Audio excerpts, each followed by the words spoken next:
Welcome to an exciting journey through the world of numbers, equations, and logical thinking. Today, we're going to tackle some intriguing mathematical problems and their solutions, which will definitely challenge your mind and stimulate your curiosity. Let's begin with an interesting question. Can you think of a number that equals its own square? Take a moment. Did you think of 0 and 1? That's correct. Both 0 and 1 are equal to their own squares. 0 squared equals 0 and 1 squared equals 1.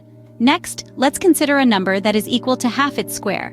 The answer to this one is 0 and 2. 0 squared divided by 2 equals 0, and 2 squared divided by 2 equals 2. But what about a number that is equal to a quarter of its square? This time the answer is 0 and 4. 0 squared divided by 4 equals 0, and 4 squared divided by 4 equals 4. Now, let's shift gears a bit and talk about some problems involving speed and distance. Imagine a car travels from point A to point B at 40 miles per hour, and then returns along the same road at 60 miles per hour. The average speed for the round trip is 48 miles per hour.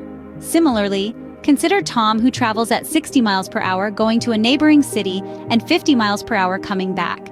If he drove a total of 5 hours away and back, the distance from Tom's house to the city he visited is approximately 136 miles. Moving on to a scenario involving time and speed, at 11 a.m., John started driving along a highway at a constant speed of 50 miles per hour.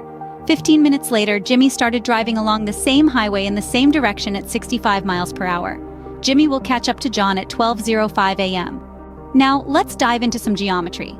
Can you find an equation of the line containing the point -4, 5, and perpendicular to the line defined by the equation 5x minus 3y equals 4? The equation of the line is 5y plus 3x equals 13. Consider a rectangle with an area of 300 square meters and a perimeter of 80 meters. The length and width of this rectangle are 30 meters and 10 meters respectively. Let's end with a few more engaging problems.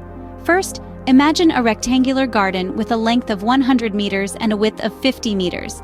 A square swimming pool is to be constructed inside the garden.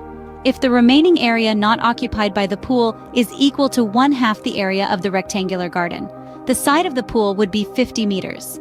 To summarize, we've explored a variety of mathematical problems, from simple numerical relationships to more complex geometrical problems. Each solution required a different approach, showcasing the beauty and diversity of mathematics. So, whether you're a seasoned mathematician or a curious novice, remember that every problem presents a new opportunity to learn and grow. Until next time, keep exploring the wonderful world of mathematics.